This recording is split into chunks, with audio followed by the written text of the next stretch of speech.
gusto estar aquí de nuevo con ustedes y compartiendo el mensaje de hoy día que le he llamado la primera Navidad. La primera Navidad. Entonces lo que quiero compartir hoy es que recordemos cómo fue la primera Navidad, pero sobre todo que reflexionemos cuánto se parece esa primera Navidad a la manera en que nosotros vivimos la Navidad hoy día. ¿Se parece o no se parece? Así que vamos a reflexionar en eso y vamos a repasar esta historia. Amén. Muy bien. Muy contento de estar aquí. Como decía el pastor, acabo de volver de un viaje de Sudáfrica, donde estuve visitando a una iglesia allá en Sudáfrica. Estuve allá predicando en el culto, hicimos un bautismo, hicimos estudios bíblicos. Fue un tiempo muy bonito. Y bueno, también ahí conocimos los animales salvajes. No me comieron, aquí estoy, gracias a Dios, compartiendo el mensaje con ustedes. Luego les cuento un poco más. Muy bien. Para contextualizar un poco, el pueblo de Israel siempre estuvo acostumbrado a escuchar la voz de Dios. Siempre estuvo acostumbrado a que los profetas les dijeran lo que de parte de Dios debían hacer.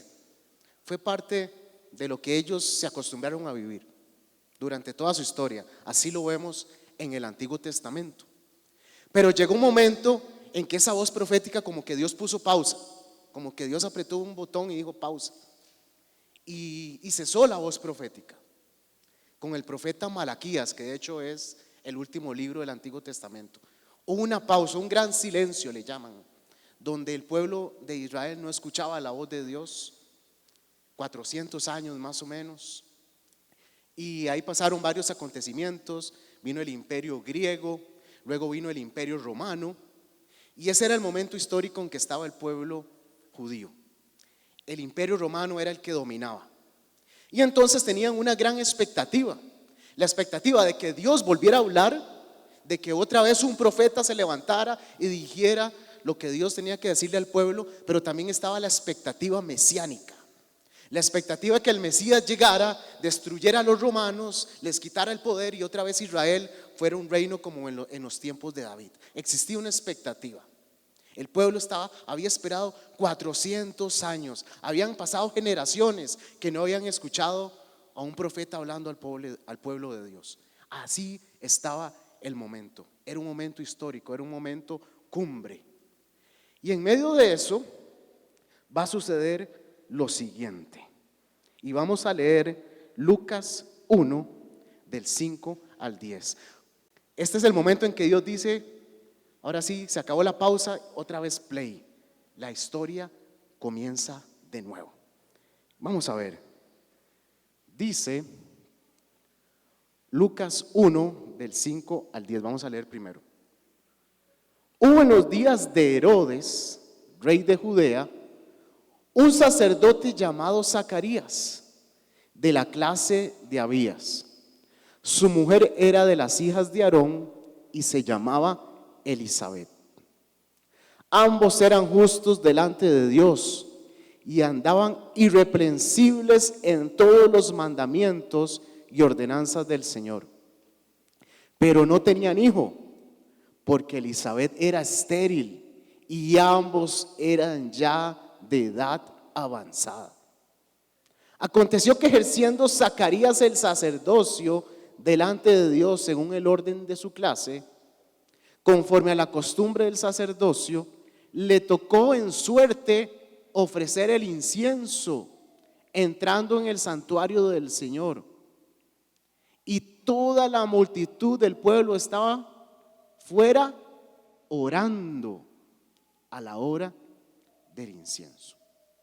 Muy bien, me parece bien interesante esto porque cuando Dios comenzó la historia del pueblo de Israel, lo comenzó con un hombre anciano, Abraham, que igualmente no tenía hijos, su esposa era estéril y con él comenzó a formar el pueblo de Israel.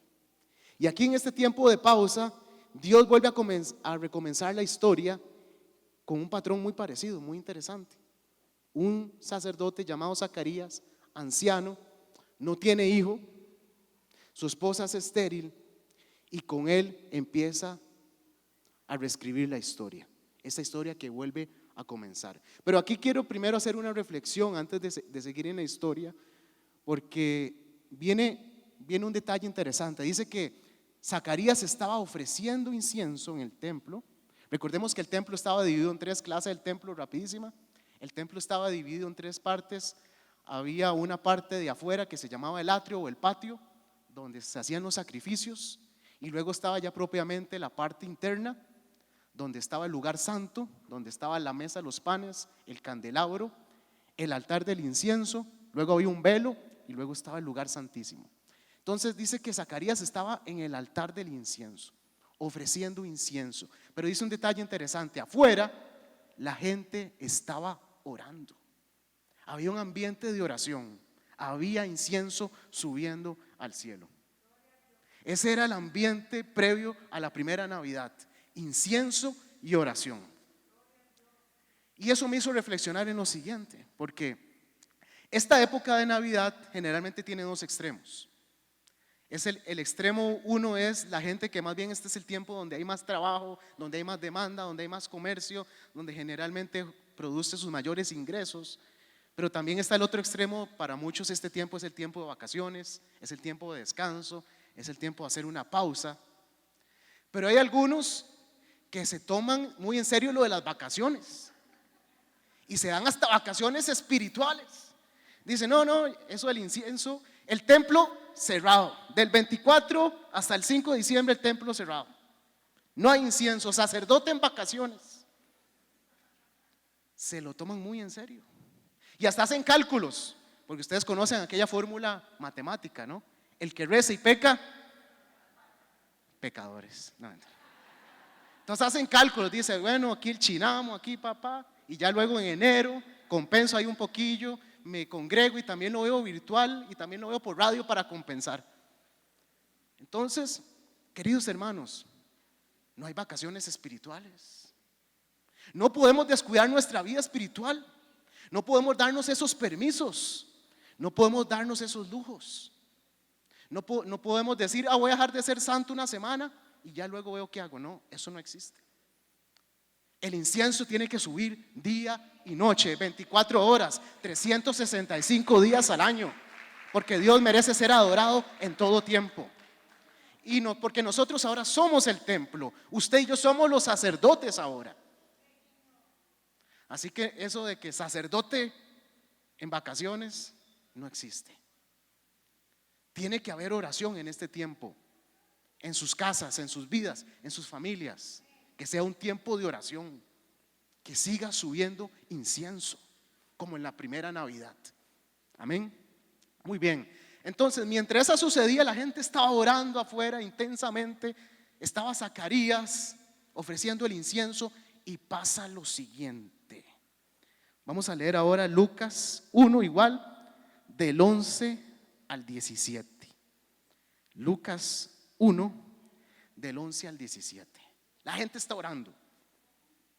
¿Habrá gente orando en estas Navidades? Pregunta. Y dice: y se le apareció un ángel del Señor, puesto en pie a la derecha del altar del incienso. Y se turbó Zacarías al verle, y le sobrecogió temor. Pero el ángel le dijo: Zacarías, no temas, porque tu oración ha sido oída, y tu mujer Elizabeth te dará a luz un hijo, y llamarás su nombre Juan. Y tendrás gozo y alegría, y muchos se regocijarán de su nacimiento, porque será grande delante de Dios. No beberá vino ni sidra, y será lleno del Espíritu Santo aún desde el vientre de su madre. Y hará que muchos de los hijos de Israel se conviertan al Señor, Dios de ellos. E irá delante de él con el espíritu y el poder de Elías, para hacer volver los corazones de los padres a los hijos, y de los rebeldes a la prudencia de los justos. Y dice: para preparar al Señor un pueblo bien dispuesto. Para preparar al Señor un pueblo bien dispuesto. Entonces, Finalmente, después de 400 años de espera, otra vez Dios vuelve a hablar. Y a través de un ángel. Entonces, pero todo sucede en secreto. Porque está Zacarías solo. Recordemos que en el lugar santo no podía entrar nadie, solo el sacerdote. Estaba ahí Zacarías y se le aparece el ángel, dice, a la par del altar del incienso. ¿Se imaginan que Jesús? A mí se me aparece un ángel y yo caigo ahí fulminado. Pero no solamente es la impresión de ver un ángel, es el mensaje que le está dando. Le está diciendo no solamente que va a tener un hijo, sino que ese hijo va a ser el cumplimiento de una profecía de hacía cientos y cientos de años de Isaías, que había dicho: habrá uno, voz del que clama en el desierto, prepara camino al Señor. Le está diciendo que va a tener el espíritu de Elías, que va a preparar al pueblo para el Señor. Le está diciendo algo impresionante. Y Zacarías se queda: wow, esto es increíble. Pero antes de seguir en la historia, quiero hacer énfasis en lo que dice el ángel acerca del propósito de Juan. Le dice: para preparar un pueblo bien dispuesto al Señor. Preparar. La preparación fue parte importante de la primera Navidad. Pero aquí viene otra pregunta. ¿Realmente para qué nos preparamos en Navidad? Nosotros, en estos tiempos. ¿Para una cena? ¿Para un paseo? ¿Para un montón de actividades? ¿Para zapote? ¿Para qué nos preparamos realmente? Y no estoy diciendo que esto sea malo. No estoy diciendo que sea malo prepararse para una actividad, para una cena. No estoy diciendo que sea malo prepararse para los tamales. Es más, si me quieren donar al final alguno, aquí estoy. Pero muchas veces el asunto es de que nos preparamos tanto en cosas que son accesorias, complementarias, y lo que menos hacemos es prepararnos para aquello que es central, aquello que es importante, que es Jesús, que es recordar ese nacimiento que cambió la historia, que cambió el mundo, que cambió nuestras vidas. No nos preparamos para lo que es realmente importante. No preparamos. Padres tienen que preparar a sus hijos, porque pareciera que los niños se saben mejor la historia de Santa Claus que la de Jesús. Así que también los padres tienen que preparar a sus hijos para que no piensen que esta es una actividad más, una fiesta más. Esto es algo importante, esto es algo espiritual, esto es algo que tenemos que darle la importancia y tenemos que prepararnos bien. Que cuando llegue el 24 Dios encuentre un pueblo preparado y bien dispuesto, y no un pueblo distraído en otro montón de cosas. Preparémonos. Sí, hay que prepararse para un montón de cosas, pero preparémonos espiritualmente también, porque eso es lo más importante. De eso se trata la Navidad. Muy bien. Entonces Zacarías está en shock. ¿Y qué sucede? Vamos a leer ahora del 18 al 23. Del 18 al 23. ¿Cuál fue la reacción de Zacarías ante estas palabras del ángel? Dijo Zacarías al ángel: ¿en qué conoceré esto? Porque yo soy viejo. Cualquier parecido con Abraham, ¿se acuerdan? Parece como una repetición, ¿no? Porque yo soy viejo y mi mujer es de edad avanzada. Respondiendo el ángel le dijo: yo soy Gabriel, que estoy delante de Dios, y he sido enviado a hablarte y darte estas buenas nuevas. Y ahora quedarás mudo y no podrás hablar hasta el día en que esto se haga, por cuanto no creíste mis palabras, las cuales se cumplirán a su tiempo. Y el pueblo estaba esperando a Zacarías y se extrañaba de que él se demorase en el santuario. Pero cuando salió, no les podía hablar, y comprendieron que había visto visión en el santuario. Él les hablaba por señas y permaneció mudo.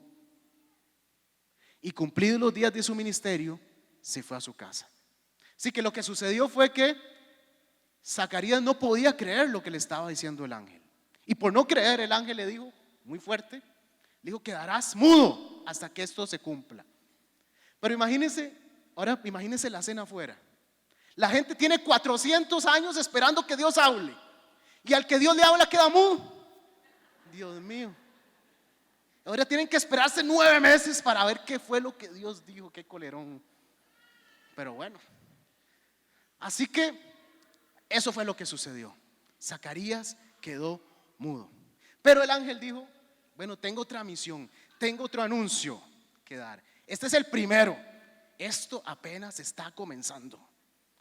Y entonces se cambia y se va para Nazaret, donde una pariente de Elizabeth, una jovencita que está igual, tal vez ahí haciendo sus labores sin saber que su vida va a cambiar. Y vamos a ver el anuncio. Lucas 1, del 30 al 33. Lucas 1, del 30 al 33. María, al igual que Zacarías, queda en shock al ver un ángel, por supuesto. Está asustada, está atemorizada, y el ángel le dice: María, no temas, porque has hallado gracia delante de Dios, y ahora concebirás en tu vientre y darás a luz un hijo, y llamarás su nombre Jesús. Este será grande y será llamado Hijo del Altísimo, y el Señor Dios le dará el trono de David su padre, y reinará sobre la casa de Jacob para siempre, y su reino no tendrá fin. Wow, impresionante. Entonces aquí es donde se da el anuncio del nacimiento de Jesús. Pero entonces resulta que Elizabeth queda embarazada, María también queda embarazada por obra del Espíritu Santo, pero dice que eran parientes. Y entonces, estando ambas embarazadas, voy a resumirlo porque este capítulo 1 de Lucas tiene 80 versículos. Si los leo todos me da Navidad, aquí se aplica. Así que voy a resumirlo. Entonces María se va a visitar a Elizabeth y dice que cuando se ven, los niños en su vientre saltan porque están llenos del Espíritu Santo. No han nacido y ya saben que algo está pasando, que hay un propósito ahí. Y ellas también son llenas del Espíritu Santo y profetizan y cantan. Es un momento lindísimo, maravilloso, donde se encuentran los primillos. Y entonces ya María se quedó como 3 meses ahí. Dice que se quedó como 3 meses. Luego se fue. Y entonces viene el nacimiento de Juan, porque Elizabeth quedó embarazada primero. Viene el nacimiento de Juan, pero recordemos que Zacarías está mudo. Recuerden ese detalle. Y entonces todo el barrio está pendiente del nacimiento del niño. Todo el barrio, todos los vecinos, todos están ahí y nace. Y entonces todos los vecinos empiezan a opinar. Dicen: fijo, se va a llamar Zacarías como el papá. Fijo. Y todo el mundo empieza a opinar: sí, se va a llamar Zacarías. Y entonces llega Elizabeth y dice: no, un momento, no se va a llamar Zacarías. ¿Pero cómo? ¿Cómo se va a llamar Juan? ¿Y quién se llama Juan en su familia? ¿Qué les pasa? O sea, todo los vecinos enojados. Y entonces levanta la mano Zacarías, está mudo. Le dicen: Zacarías, ¿usted qué opina, papá, de esto? ¿Verá que se tiene que llamar Zacarías Junior? Y le dicen: pide algo para escribir. Y escribe: el niño se llamará Juan. Y en el momento que escribe eso, se le soltó la lengua al fin. Gracias al Señor. Y empieza a profetizar y empieza a decir todo lo que el ángel le dijo y el propósito maravilloso que va a tener este niño, que va a ser Juan el Bautista, el que le va a preparar el camino al Señor. Y todos alababan a Dios. Y empieza a escribirse esta historia maravillosa. Ya nació Juan, ya Zacarías puede hablar. Nos vamos otra vez a Nazaret. Está ahí María, ya está a punto ya de dar a luz. Pero sucede algo que pareciera circunstancial, que pareciera obra de hombre, que pareciera hasta incómodo, porque sucede lo siguiente. Lucas 2, del 1 al 7. Ya está Juan con las maletas listas, dice aquí en cualquier momento. Y dice: aconteció en aquellos días que se promulgó un edicto de parte de Augusto César, que todo el mundo fuese empadronado. Este primer censo se hizo siendo Cirenio gobernador de Siria. E iban todos para ser empadronados, cada uno a su ciudad. Y José subió de Galilea, de la ciudad de Nazaret, a Judea, a la ciudad de David, que se llama Belén, por cuanto era de la casa y familia de David, para ser empadronado con María, su mujer, desposada con él, la cual estaba encinta. Y aconteció que estando ellos allí, se cumplieron los días de su alumbramiento, y dio a luz a su hijo primogénito, y lo envolvió en pañales, y lo acostó en un pesebre, dice, porque no había lugar para ellos en el mesón. No había lugar para ellos. Así que esto que pareciera circunstancial, realmente era la forma en que Dios iba a dar cumplimiento a otra profecía, que era no solamente que el Mesías iba a ser descendiente de David, sino que iba a nacer en la ciudad de Belén. Y entonces ellos se van allá, la ciudad está a reventar, porque todo el mundo tenía que ir a sus ciudades para ser empadronados, era parte del proceso del censo. Pero dice algo muy interesante, dice, no había lugar para ellos. Y aquí yo me hago dos preguntas. Trato de imaginarme la escena de cierta forma, porque aquí solo hay dos posibilidades: o los vieron y se hicieron los locos, o estaban tan distraídos que ni siquiera los notaron. Porque cómo no van a ver que hay una mujer embarazada, está a punto de dar a luz. Cómo nadie tuvo el corazón de decir, Dios mío, va a dar a luz, venga para acá, yo le abro un campito por lo menos. Nadie. Y eso me hizo reflexionar mucho sobre lo que es la Navidad también en estos tiempos. ¿Será que estamos tan distraídos en tantas cosas que ni siquiera notamos a Jesús en Navidad? ¿Será que Jesús es un personaje más, nada más? Porque yo a veces, ahora antes de venirme a Costa Rica, tuve que pasar a Madrid. Y entonces fui a una feria navideña. Y entonces era como, en una parte estaba un portal de Jesús, en el otro estaba un duende, luego estaba Santa Claus, luego estaban, y yo decía, wow, pareciera que Jesús es un personaje más. Y así vemos muchas veces a Jesús en esta Navidad, como un personaje más del montón que hay. ¿Habrá espacio para Jesús en tu casa esta Navidad? Suena irónico, ¿no? Pero muchas veces Jesús no tiene espacio en las vidas, porque estamos tan ocupados, estamos tan llenas las agendas, estamos tan llenos de cosas, estamos tan distraídos, hay tanta oferta,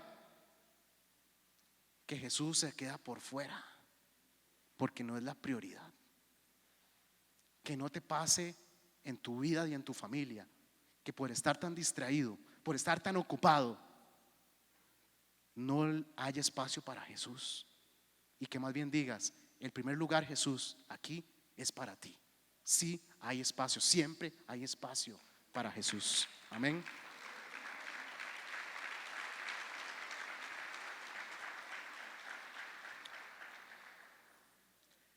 Y entonces, como no había espacio, tuvieron que encontrar literalmente un hueco. Suena feo, porque le voy a echar a perder. Si usted tiene un pasito o un portal en su casa, probablemente le voy a echar a perderlo con lo que le voy a decir. Porque realmente un pesebre era un hueco subterráneo, donde metían a los animales para protegerlos del frío y de la noche. Y literalmente en un hueco nació el Salvador. En un hueco, en una cueva. Ahí se tuvo que ir a meter Jesús, María y José para que naciera Jesús. Ahí. Y bueno, ahí estaban. Y estaban los pastores que estaban alrededor, cuidando los rebaños, los más humildes, los que tenían el turno de la noche. El turno de la noche. Me recordó mi abuelo eso, porque mi abuelo fue guardia muchos años en los zoológicos Simón Bolívar, y él tenía el turno de la noche. Y yo recuerdo que mi abuelo llegaba en la mañana, después de no haber dormido en toda la noche, pero siempre que llegaba nos recibía con un abrazo, aunque no había dormido. Me recordó a mi abuelo. Y bueno, ahí están esos pastores, y sucede lo siguiente. Lucas 2, del 8 al 14. Lucas 2, del 8 al 14, que dice: había pastores en la misma región que velaban y guardaban las vigilias de la noche sobre su rebaño. Y aquí se les presentó un ángel del Señor, y la gloria del Señor los rodeó de resplandor, y tuvieron gran temor. Pero el ángel les dijo: no temáis, porque aquí os doy nuevas de gran gozo, que será para todo el pueblo, que os ha nacido hoy en la ciudad de David un Salvador, que es Cristo el Señor. Esto os servirá de señal: hallaréis al niño envuelto en pañales, acostado en un pesebre. Y repentinamente apareció con el ángel una multitud de las huestes celestiales, que alababan a Dios y decían: gloria a Dios en las alturas, y en la tierra paz, buena voluntad para con los hombres. Esta es una época, por ejemplo, donde son muy famosos los coros. Estas épocas navideñas, canciones, villancicos. Aquí en Ciudad de Dios tenemos un coro maravilloso. Yo estuve en el coro, aunque usted no lo crea y la cara no me ayude, hace como 15 años. Gabriel era mi compañero, que hoy es el director. Pero, y por ejemplo, hay coros muy famosos, como el coro de los niños de Viena, que por ejemplo la gente paga millonadas por ver un coro de ese tipo. Y cuando digo millonadas, son millonadas. Pero aquí, y una de las cosas que decimos cuando un coro es muy bueno, decimos: cantan como ángeles. Pero estos no cantaban como ángeles, eran ángeles. Y les dieron un concierto gratuito a los más pobres y a los más humildes, a los pastores que cuidaban en la noche el rebaño. Y les dicen algo muy importante. Les dicen: paz en la tierra. Paz en la tierra. Ahora, paz. Los judíos en ese momento querían una paz por la guerra. Ellos querían que el Mesías viniera, derrotara a los romanos como un ejército poderoso, los quitara, y otra vez Israel fuera un gran reino. Esa es la paz, por el medio de la paz que ellos querían. Una paz por medio de la guerra, una paz por medio de la milicia. Ahora, cuando Jesús vuelva, porque va a volver, ya no va a volver como un niño, no va a nacer en un hueco, no va a estar en pañales. Va a venir poderoso en gloria y va a destruir a todos los enemigos, va a quitar todos los reyes y va a gobernar, y entonces habrá paz. Pero en esta primera venida, la paz viene primero al corazón de los hombres. Al corazón de los hombres. Paz primero con Dios, paz con nosotros mismos y paz con los demás. La pregunta es, de nuevo, ¿hay paz en Navidad, en estos tiempos? ¿Hay paz en el corazón de los hombres? Porque yo regresé y lo primero que veo, un hombre en una presa choca y empieza a disparar al aire. Otros le dicen: no me dieron la hamburguesa, y se agarran. La pregunta, ¿eso es paz? Paz en el corazón. Paz para no dejarnos llevar por el consumismo, porque aquí la gente pierde este es el momento en que la gente pierde su paz financiera en estos tiempos, porque empieza a gastar como loco, que viernes negro, rojo, azul, morado. Dije morado.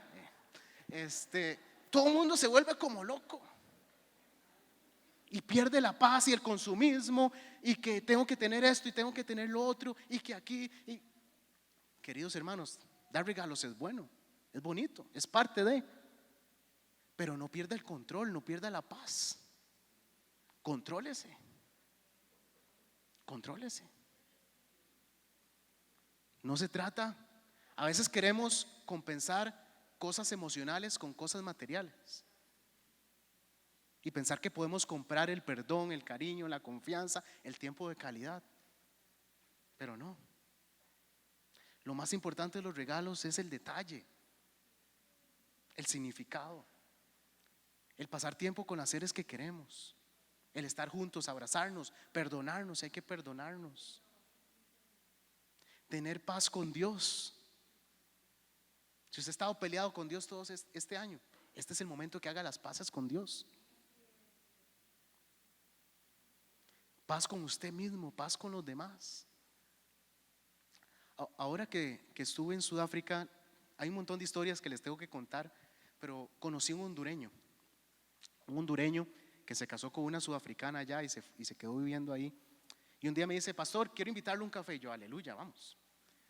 Y entonces, mientras estábamos tomando café, me contaba que la Navidad no le gusta. Me dice: no me gusta la Navidad. Y yo, ¿por qué? Me dice: porque mi papá murió un 24 de diciembre y entonces esta época la odio. Así me dijo. Y me acuesto temprano y no me gusta. Y conmigo estaba también el otro pastor, el de la iglesia latina, el pastor Luis, y le decía: pero ahora tienes una hija, ¿por qué no construyes nuevos recuerdos con ella? Y bueno, ahí estuvimos tratando de ministrarlo, de hablar con él, pero esa es la realidad de muchas personas. Esta es una época donde muchos, es como de nuevo los extremos. Para muchos es el extremo de la felicidad y el gozo, nada más que se pasan, ¿verdad? Lo desbordan, se desenfocan, y lamentablemente esta es la época donde hay más accidentes, donde hay más consumo de alcohol, donde hay más violencia. Pero también está el otro extremo, que es la época donde muchos se deprimen. Y para peores está aquella canción del Buki, ¿se acuerdan? ¿Se la saben? Llega Navidad y yo sin ti. Por Dios. Y lo peor es que van al karaoke y la cantan, se martirizan solos. Entonces muchos viven pensando en cosas nada más negativas, tristes, deprimentes. Y yo sé que a veces el dolor es difícil, pero el que nació ese día en un pesebre, cuando se profetizó de él, dijeron: él es admirable, consejero, príncipe de paz, quien puede traer paz a tu corazón, o en medio del dolor, en medio de la angustia, en medio de lo que estés sintiendo. Que Dios traiga paz a tu corazón. Solo Dios puede sanar tu corazón, y solo Dios puede ayudarte a construir nuevos recuerdos, y que pases buenos momentos con las personas que aún tienes. Porque sí, no es fácil, sobre todo la primera Navidad, cuando hemos perdido a alguien, no es fácil. Pero que Dios traiga paz a tu corazón. Ese fue el deseo de los ángeles ese día que nació el Salvador: paz en la tierra. Y esa paz que solo Jesús puede dar, que el mundo no puede dar, esa paz que guarda nuestros pensamientos y nuestros corazones, es la paz que Dios quiere darte hoy. Y que pases una Navidad de paz. Amén. ¿Qué tal si nos ponemos de pie?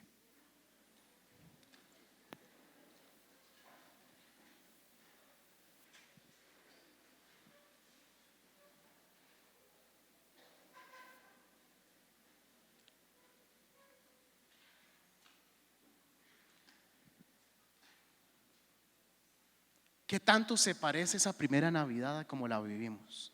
Creo que lamentablemente no se parece mucho, pero depende de nosotros que sea más parecida. Recapitulo: estaba Zacarías ofreciendo incienso y la gente, la multitud orando.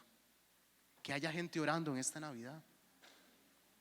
No es tiempo de hacer un lado la espiritualidad, no es tiempo de hacer un lado a Dios, no es tiempo de darse permisos, es tiempo de acercarnos a Dios, de orar, en nuestras vidas, en nuestras familias. Que así como Juan vino a preparar el camino del Señor, así nosotros tenemos que prepararnos. Nos queda una semana para ese día. Use esta semana para preparar su corazón. Prepare su familia, prepare a sus hijos, para que no sea simplemente una actividad más. Que aprendan la verdadera historia. La historia de ese niño que nació y que cambió la historia, que partió la historia en Dios. Porque eso fue lo que hizo Jesús. Partió la historia en dos. En Jesús hay un antes y un después. Y si nunca le has entregado tu vida al Señor, hoy puede ser ese antes y ese después para ti. De decir: Jesús, yo quiero que tú estés en mi corazón, que me perdones y que seas el Señor de mi vida. Y recibir el mejor regalo que puedas recibir, el regalo de la salvación, gratuito, que por el sacrificio de Cristo y por la fe en Él podemos recibir. Preparémonos. No nos distraigamos con tanta cosa que hay. Sí, hay mucha oferta, hay mucha cosa, hay mucho en lo que podemos distraernos muy fácilmente. Pero que no nos pase que por estar tan distraídos, tan ocupados, tan llenos, que dejemos a Jesús sin espacio y lo dejemos fuera. Que no nos pase a nosotros eso. Y si necesitas paz en esta época, que Dios te dé paz para tener equilibrio, para que entiendas que Dios quiere llenarte de gozo y alegría. Pero eso no significa desenfreno, eso no significa hacer cosas que están mal. Y si lo que sientes es dolor, tristeza, depresión, que Dios traiga paz a tu corazón también, y que puedas construir nuevos recuerdos, nuevas historias que traigan alegría y gozo a tu corazón en esta época. Y sobre todo, que Jesús sea el centro y lo más importante en esta época maravillosa. Amén. ¿Qué tal si alabamos al Señor para terminar en esta mañana? Amén.